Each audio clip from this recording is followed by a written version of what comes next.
How about some jokes?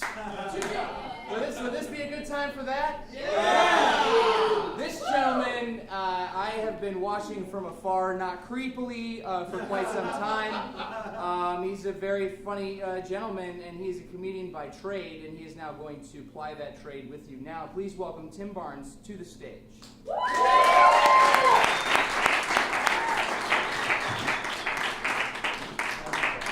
There's a weird picture of myself up there. That's cool.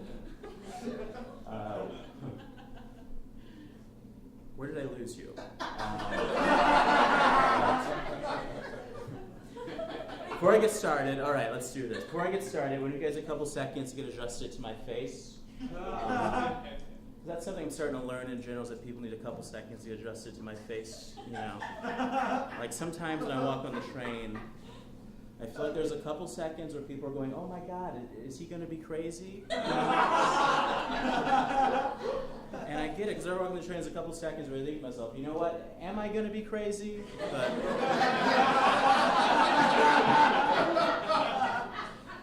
I feel like being on the train is like, you start thinking like those friends you know who are in a crumbling relationship. The whole time you're on the train, you're like, oh my, I choose to be here. I'm not trapped. And all of a sudden you're underground and underwater. I could escape if I wanted to. I guess that's marriage. I don't know what that is. But I'm a simple man. I want you to know that. I wear Land Jordans.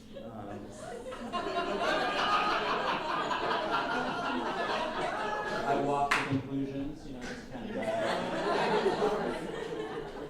And I remember when I was a little girl, my dad would always say, "No, you're not." And he was right about that. He could have been wrong, but he was right. I've had a few ups and downs with my dad over the years. I remember once we got into this horrible argument, and he said the craziest thing I've ever heard. He said, "Son, I brought you into this world, and I can do it again." And I said, "What?" And he snapped his fingers, and I died. Stopped existing, came back to life 20 years later, same argument, didn't bring it up. I also want to mention the elephant in the room. Whenever I tell people I do stand-up, they go, "Oh my God, Tim, I didn't know you do comedy. What race are you?" And I tell them the truth, which is that I grew up in a small town in African America. In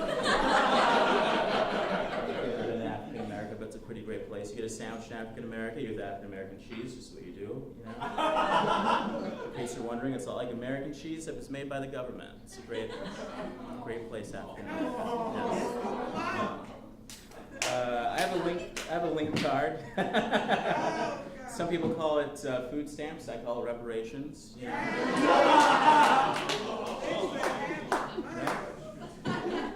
Right? 40 acres and a mule. No, I'll have 40 Twinkies and a Diet Coke, please. Speaking of which, I've been trying to save on money, and I've been doing this thing where I try to say as many sentences during the day that begin with the phrase, "Personally as a black man." Personally as a black man. It's a magical phrase. You don't have to be black to say it. It's just kind of a social coupon, you know? It just kind of throws people off guard. Like, I was in a line, and somebody asked me a question I didn't like, and so I said, "Well, personally, as a black man, I'll have a caramel macchiato." And it was great. Very speedy service. You know, I got it for free. And I was also proud of myself, because whenever I go to Starbucks, I don't know how the words work there. I go up there and I tell them the way I like my women, you know? And I just hope that's a drink. And it's great, because it turns out that's usually a caramel macchiato. In case you're wondering, I don't judge when it comes to women. I like strong black women of all races, all right? I just don't know how to talk to them. Like, I was in a club a couple seconds ago, just make it up for the sake of the joke. I was in this club, and I approached this woman. I said, "Excuse me, is that seat taken? Because I'd like to ask it out on a date." Sorry, I said that. What I'm trying to say is I'd like to fuck that chair. I feel like I don't belong in a club because I watched a lot of sci-fi as a kid, you know? So all the dance moves I know came from the intro to The Cosby Show, which we all know is one of the greatest science fiction programs of all time.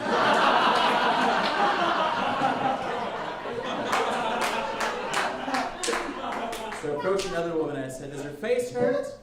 Because it looks like you damaged it when you fell from heaven." Didn't do so well. Is that a hunchback or just hiding your wings? You know.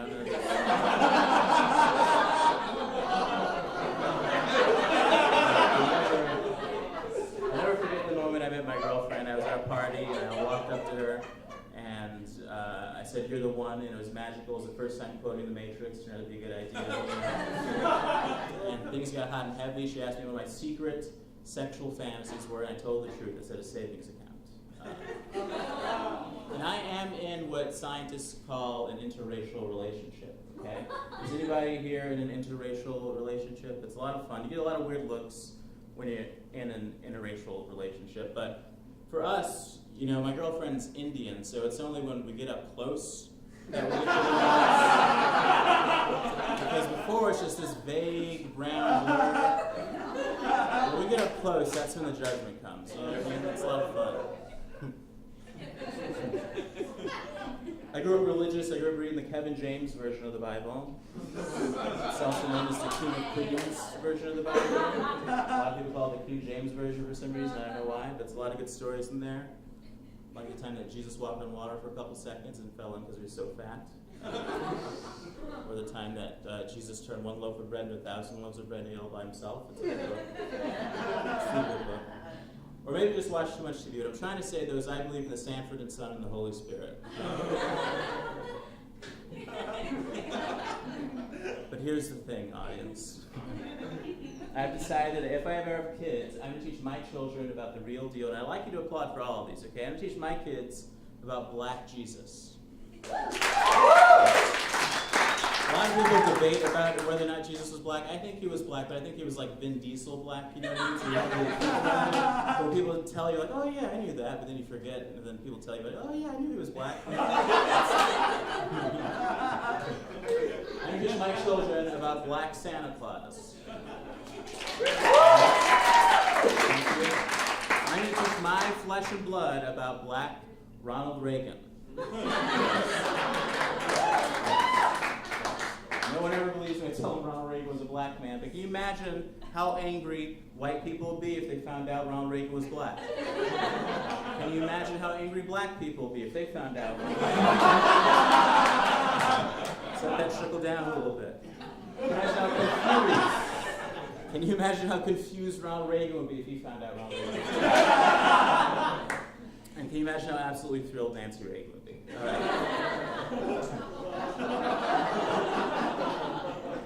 This is going to get, into some weird territory here, but I'm going to keep it real with you guys tonight. You know black people like to keep it real. You've seen The Matrix, okay? Personally, as a black man, I think it's unfair that white people get to say the N-word and get in trouble for it, and I can't, okay? That's not right. I would like to get in trouble for saying that word, you know? And a lot of people say someone like me who was born in African America like myself, when I say the N-word, I'm somehow putting a positive spin on it, like reclaiming the word. Have you heard this theory before? But I think white people should reclaim the N-word. I really do. I think of all the people to truly put a positive spin on that word, I would appreciate that. Also, you can only reclaim the word if you create it in the first place. That's part 2. Let's say, hypothetically, let's say you guys are all white, okay? Completely hypothetical situation. You don't have to believe it. Sometimes I have so much fun, I think I'm white for a second. So I don't all right, so we're all white. It's Little House on the Prairie, all right? And in this situation, you have a son, okay? And your son is also white, in case you're trying to trick me, okay? And you love your white son, okay? Not a single freckle on him, just great, okay? And you get your son's report card, and this wave of joy washes over you, and you go, "Oh my God, you got straight A's, Billy, like a real nigger." Think about it. You made it positive. And you're saying this with a hard R, okay? I mean, I can say that now in 2015 because I am my black friend, you know? We say it together all the time. I think he's one of the good ones, you know, he's really great. But I think that joke makes people comfortable. We can admit it. The real reason why that joke makes people comfortable, because it sounds weird coming out of a guy like me, right? Because I'm light-skinned, you know? I have light privilege. We know how this works. I have light guilt, you know? I have light bulbs. I mean, the list goes on. Okay?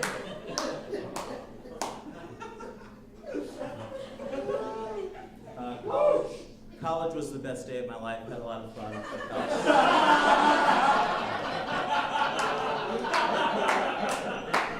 I'm not the smartest man in the world. Like, I just found out that gentrification is not when a boy becomes a gentleman. It's something different. Remember last year, I was at the Pride Festival, and it hit me suddenly, the term homo means homosexual, not homeowner. I was completely wrong about this. And I don't even own a home, I just want to know what it felt like. So I learned a lot that day. Before I get out of here, I'm going to give you guys some advice.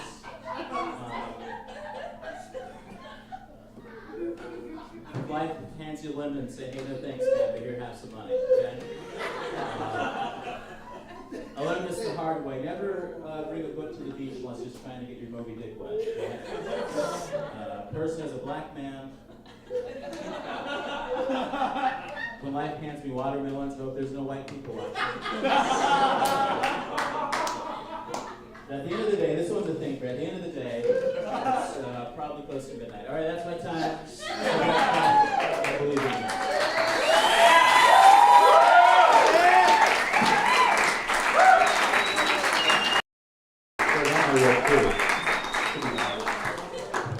Tim Barnes, everybody.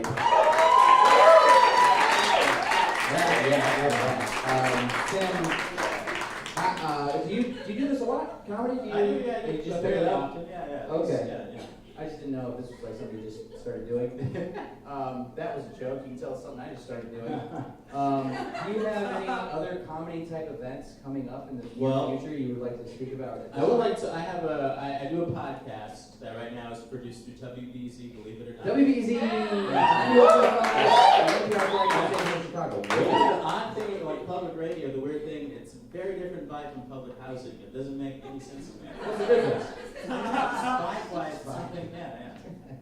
But it's a podcast where I interview comedians and I ask them to tell me a funny personal true story. I'm doing a live version of it during the Comedy Exposition. Has anyone heard of the Comedy Exposition? I have It's indeed. a great stand-up festival. Comedy Exposition. July 12th. That's when that's going to be. Time is relative. It's a concept we made up, but we also made up the Comedy Exposition. Yeah, that's so true. Things are good for humans in a broader sense. Thank you so much. Give it up for Tim again.